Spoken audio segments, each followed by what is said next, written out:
Malcolm Hayes had spent years working tirelessly to achieve his dream, a beautiful home in Ridgewood Heights, Georgia, complete with a private pool.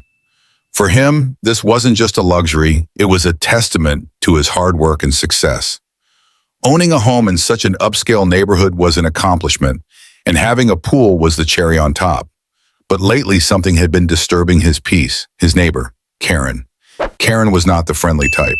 She never greeted him, never made small talk, and certainly never acted neighborly. Yet for some reason she had no issue treating his pool like her own personal retreat. The first time Malcolm noticed her was early in the summer.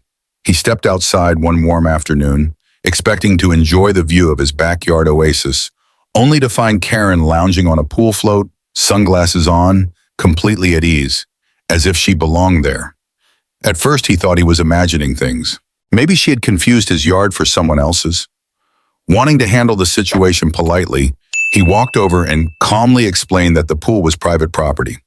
Karen barely acknowledged him. She didn't apologize, didn't seem embarrassed, and certainly didn't move. Instead, she waved him off like an annoying mosquito and continued sunbathing.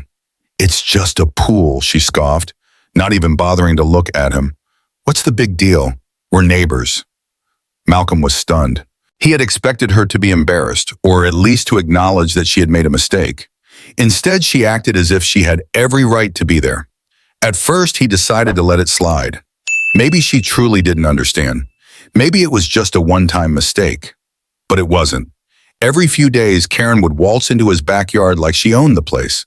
Sometimes she came alone, other times she brought friends, laughing and chatting like his property was some public clubhouse. Malcolm tried to be patient, but his frustration grew. He reminded her, firmly yet calmly, that she was trespassing. But Karen always had an excuse. One afternoon, as she dipped her toes into the water, she smirked and shrugged. "This whole area was built for the community," she argued. "If you can afford this place, then I should be able to use it too." That statement sent a chill down Malcolm's spine. It wasn't just entitlement, it was the tone in her voice. It was the way she spoke, as if a black man owning something so nice was a mistake, as if he had something she believed he shouldn't have. Still, he tried one last time to reason with her. "Karen, I bought this house. This pool is private. If you want to swim, you can join a club or get your own." Her response was instant, sharp, and entirely dismissive. "That's ridiculous," she scoffed, standing up and grabbing one of his towels to dry herself off. Malcolm clenched his jaw. He had dealt with entitled people before, but Karen, she was something else, and he was quickly realizing that being polite wasn't going to be enough. Malcolm Hayes had dealt with entitlement before, but Karen was on an entirely different level. It wasn't just that she trespassed, it was the way she did it, the way she dismissed his ownership, like his success was a mistake that needed to be corrected.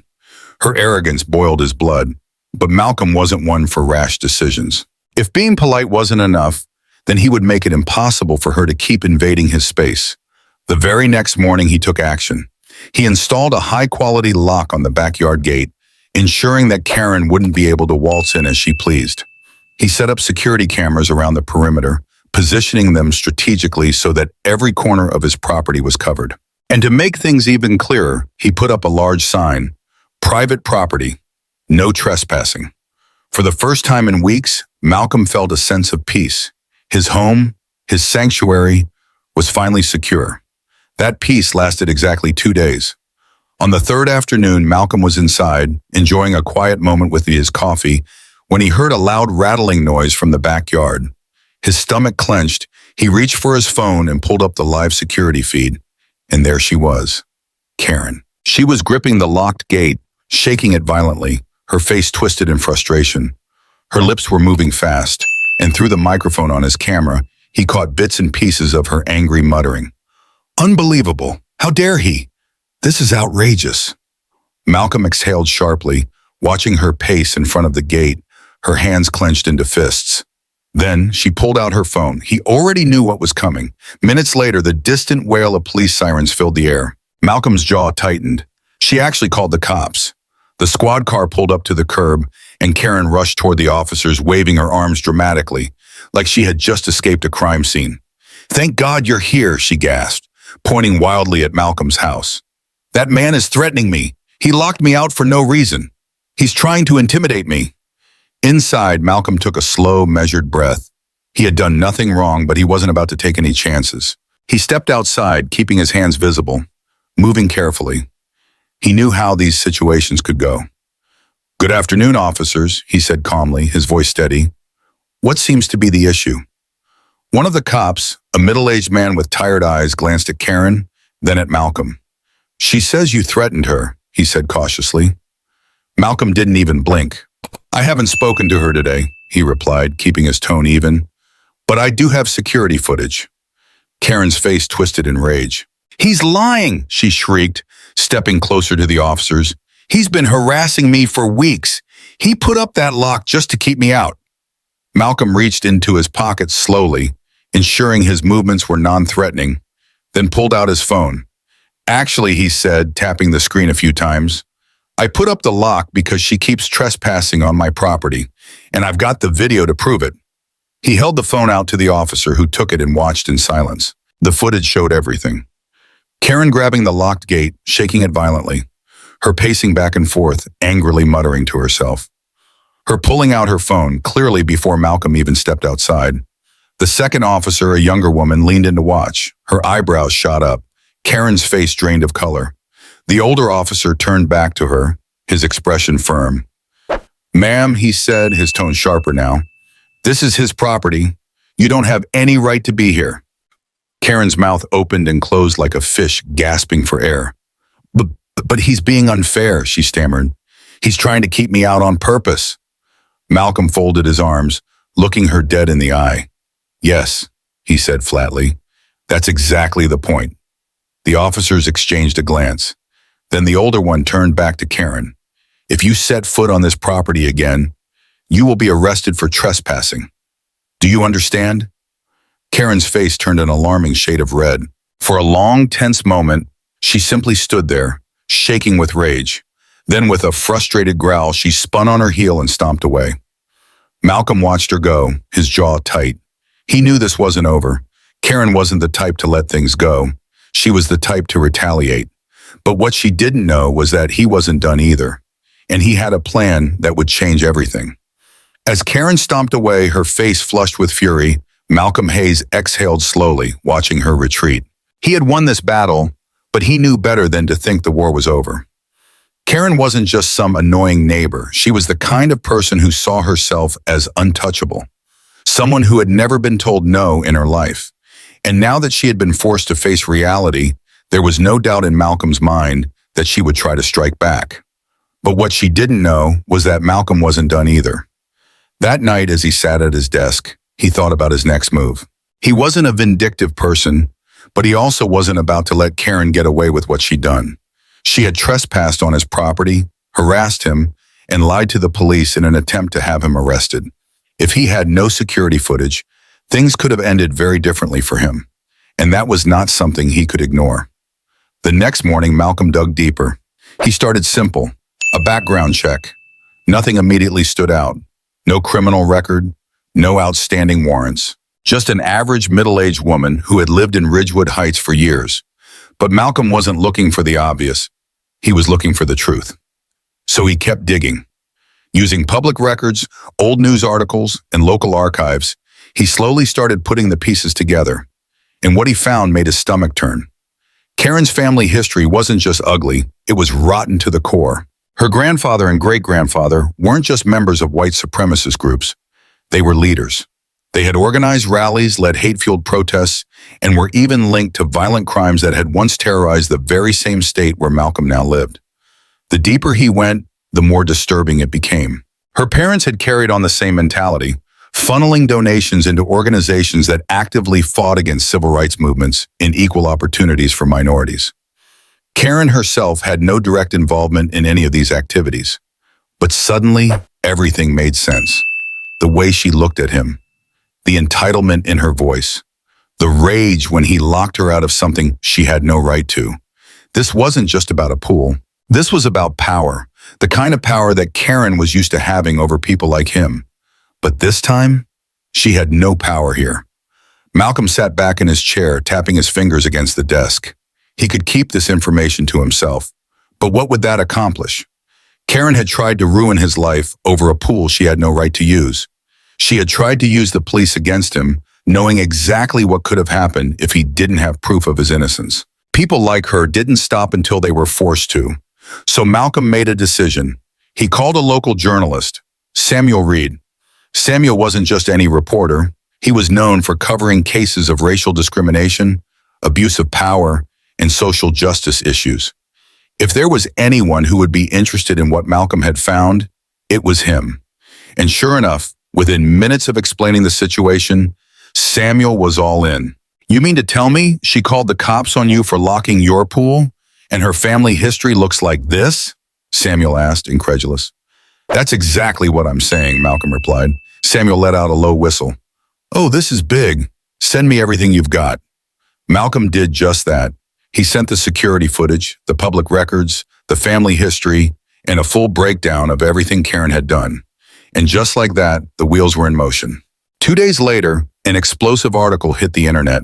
The headline? Entitled Woman Calls 911 on Black Neighbor, Her Family's Dark Secret Uncovered. The article exposed everything. Karen's repeated trespassing, her blatant lies to the police, her disturbing family history filled with white supremacist ties and deep-seated racism. Within hours, the story went viral. Social media erupted. People shared the article thousands of times. News outlets picked up the story, and soon Karen's name, face, and actions were everywhere. People in the community turned against her. Her workplace was bombarded with calls demanding that they fire her. She had spent weeks trying to humiliate and harass Malcolm, believing she was untouchable. But now she was the one being exposed. And Malcolm? For the first time in weeks, he finally felt in control because Karen wasn't just dealing with him anymore. She was dealing with the entire country. Malcolm had thought that after Karen's humiliating encounter with the police, she would finally back off. But he had underestimated her arrogance. Instead of avoiding him, she doubled down. Every time he left his house, he could feel her eyes on him. Sometimes she stood on her porch, arms crossed, glaring as if daring him to say something. Other times he'd catch her muttering under her breath, shaking her head like he was some sort of criminal who had done her wrong. It was clear, Karen wasn't done, and neither was he. Malcolm had dealt with entitled people before, but Karen? She wasn't just entitled, she had a mean streak and a twisted sense of ownership over things that never belonged to her. And worst of all, she had no shame. That night, as he sat at his desk, he came to a decision. If Karen was going to make his life difficult, maybe it was time he learned a little more about hers. At first, it was just a basic background check. Nothing unusual, no arrests, no criminal record. But Malcolm had a gut feeling that there was more. So he went deeper. He combed through public records, old newspaper archives, even ancestry websites. And what he found made his stomach turn. Karen's family history wasn't just problematic, it was a legacy of hate. Her grandfather and great-grandfather weren't just members of white supremacist groups, they were leaders.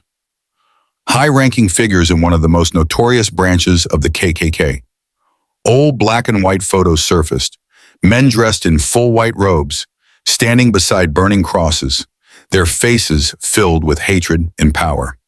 Newspaper clippings linked her family to violent rallies, arson attacks, and even unsolved hate crimes from decades ago. But it didn't stop there. Karen's parents had carried on the legacy in their own way. While they hadn't worn the robes, they had poured money into white supremacist organizations, actively supporting racist policies and segregationist protests back in the day. Malcolm leaned back in his chair, shaking his head. Now it all made sense. Karen's rage at him locking his pool, her outrage that he had something she didn't. It was never about the pool.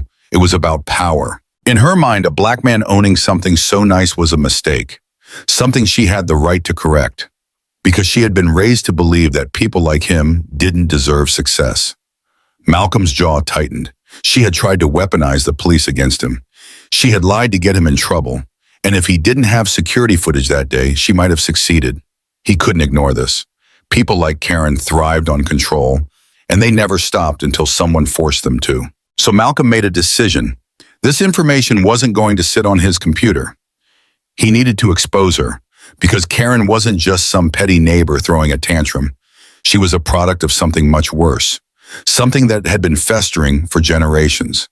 And if she thought she could make his life miserable without consequences, she was about to learn a hard lesson. Malcolm grabbed his phone and made a call, because this wasn't just about him anymore. It was about making sure Karen never did this to anyone else again.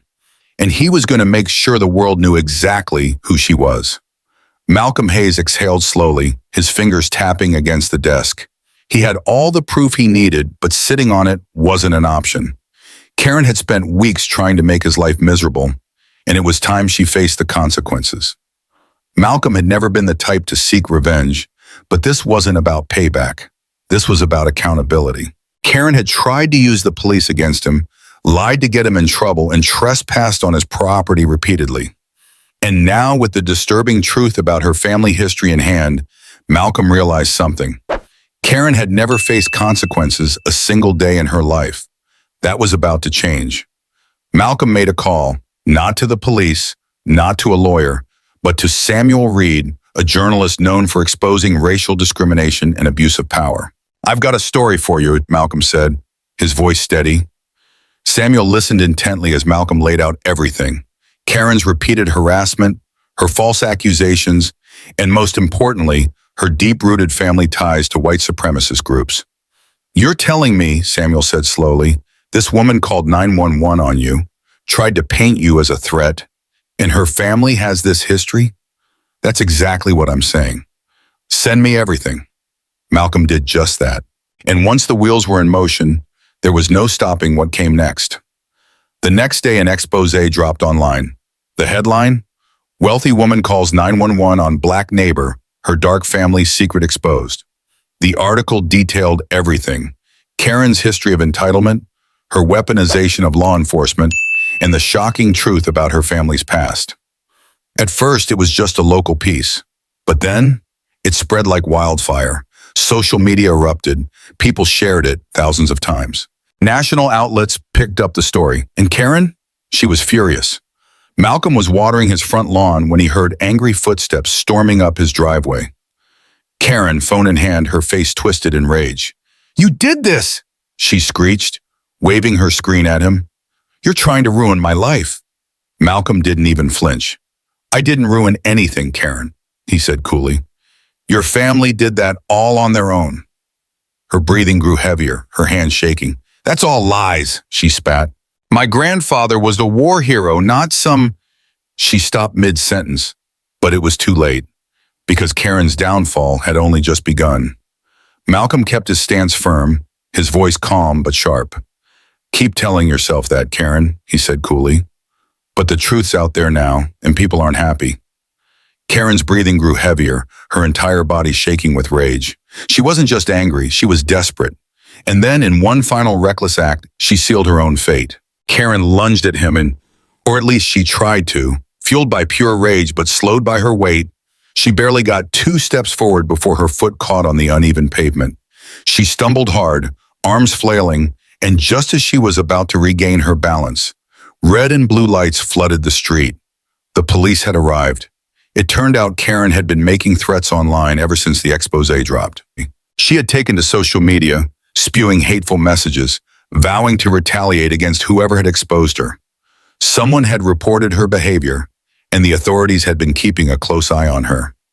As soon as the officers stepped out of their squad car, Karen panicked. "This is all fake," she screamed, pointing wildly at Malcolm. "He's trying to make me look bad. I'm the victim here." But the officers weren't buying it. And when they moved toward her, she did the one thing no one expected. She ran. It was almost comical. Karen, red-faced and sweating, trying to outrun trained officers. She made it barely 20 feet before her foot caught on the curb. She crashed hard onto the pavement. Within seconds, she was surrounded. "You're under arrest for making false reports and attempted assault," one of the officers said as they cuffed her. Malcolm just stood there watching. For the first time in weeks, he felt a sense of peace. Karen had spent her entire life believing she could do whatever she wanted without consequences. Today, that finally changed, and he had made sure of it. The courtroom was packed. Reporters sat in the back whispering as they jotted down notes. Local residents filled the benches, some of them Malcolm's neighbors, eager to witness the proceedings unfold. Malcolm himself sat calmly near the front, his arms crossed, watching everything. Then the door opened and the judge entered. Karen's breath caught in her throat. The judge was black. For the first time, real fear flickered in her eyes. She had spent her entire life looking down on people like him, and now he was the one deciding her fate. "All rise," the bailiff announced. Everyone stood as Judge Elijah Carter took his seat. He was a tall, composed man, his sharp eyes immediately landing on Karen as he shuffled through his papers. Finally, he looked up. "Miss Reynolds, you are being charged with trespassing, filing false police reports, and attempted assault. How do you plead?" Karen swallowed hard. Her lawyer nudged her, whispering something under his breath, but she barely heard him. The room was hot. Too many eyes were on her. She could feel sweat trickling down the back of her neck. "Not guilty," she muttered, her voice cracking. Judge Carter didn't react. He simply nodded and turned to the prosecutor. "Proceed." The next 30 minutes were brutal. The prosecutor laid out everything. Karen's history of harassment, the false 911 call, her online threats, and of course, the moment she tried to run from the police.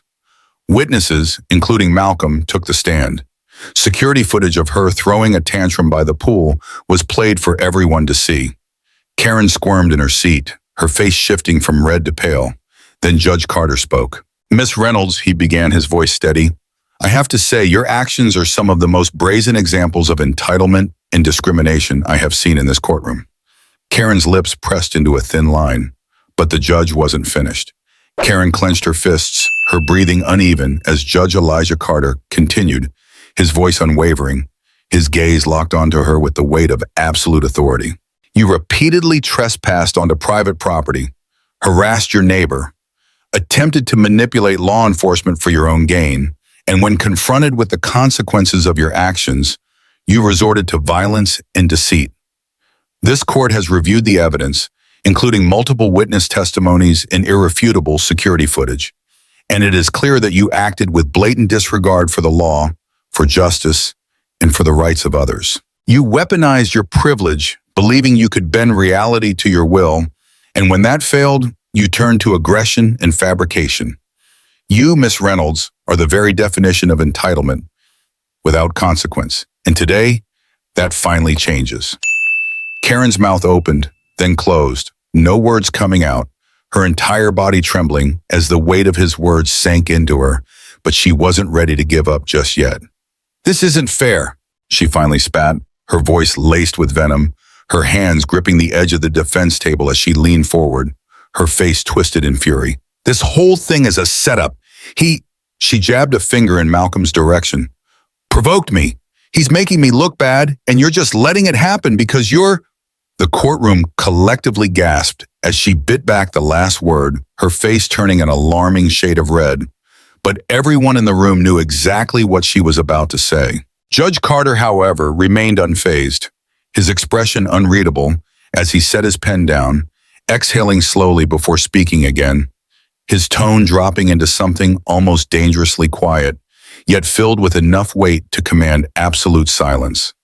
"Miss Reynolds, if there was ever a sliver of doubt about your intentions, your words today have erased them. Your utter lack of remorse, your refusal to take accountability, and your willingness to insult this court only reinforce what we already know. You do not believe rules apply to you, but let me assure you they do. Therefore, I find you guilty on all charges, and in addition to the standard penalties for trespassing and falsifying police reports, I am extending your sentence due to your attempted assault and your blatant disrespect for this court." Karen's eyes bulged, her entire body jerking forward in disbelief as her lawyer hissed under his breath, trying to calm her down, but it was too late. "No, you can't do this!" she shrieked, her voice climbing into hysteria. "You're just another—" Bailiffs moved swiftly as she thrashed in place, but she wasn't done fighting, wasn't ready to accept that for the first time in her life, there was no escaping the consequences of her actions, no convenient excuse, no privilege that could shield her from the reality that she had been caught, exposed, and ultimately undone by the very person she thought she could destroy. She barely got 2 more words out before they pulled her back, cuffing her hands behind her as her screams echoed through the courtroom, sheer rage spilling from her lips in unintelligible fury. Malcolm watched it all unfold, his face expressionless, his hands resting calmly on his lap, not out of satisfaction, not out of triumph, but out of the quiet understanding that justice, true justice, had finally arrived for someone who had never once believed it could touch her. As Karen was dragged away, her voice still shrill and defiant, the judge gave one final nod, tapping his gavel sharply against the bench. Court adjourned. With that, the room erupted into murmurs, reporters scrambling to finalize their notes, locals whispering among themselves about how they had never seen anyone fall from grace so spectacularly, and Malcolm simply stood, inhaling deeply before making his way toward the doors, stepping out into the crisp afternoon air, feeling the unmistakable weight of peace settling into his bones for the first time in what felt like forever. Karen was gone, and she wasn't coming back. The downfall of Karen is more than just the consequence of her actions. It is a stark reminder that privilege without accountability eventually collapses under the weight of truth. Throughout her life, Karen operated under the belief that rules were for other people, that she could manipulate situations, weaponize authority, and evade responsibility simply because society had never forced her to face real consequences. She trespassed, harassed, and falsely accused an innocent man, all while believing she was untouchable. But in the end, truth, justice, and accountability prevailed. This story teaches us that entitlement, when left unchecked, can blind a person to their own downfall. Karen could have walked away, apologized, and learned from her mistakes. But instead, she chose to double down on her arrogance, convinced that her reality would always be dictated by what she wanted rather than what was right. For Malcolm, the lesson is one of resilience, patience, and the power of standing firm in the face of injustice. He never sought revenge, never stooped to Karen's level. He simply protected himself, gathered evidence, and allowed the truth to work in his favor. In a world where false accusations have destroyed innocent lives, Malcolm's decision to remain calm, document everything, and let the facts speak for themselves was the smartest and most effective way to fight back. His experience highlights the importance of always being prepared, knowing your rights, and never underestimating the power of proof. Beyond the individual characters, this story reflects a larger truth about society. The days of unchecked entitlement and abuse of power are coming to an end. In an era where cameras are everywhere, where stories can spread across the world in seconds, and where communities are more willing to stand against injustice, people like Karen no longer get to operate in the shadows. The lesson here is clear. If you refuse to change, if you refuse to take responsibility for your actions, the world will force you to face the truth, whether you like it or not. This is not just a cautionary tale about one woman's arrogance. It is a warning to anyone who believes they are above consequences. Eventually, justice comes for everyone.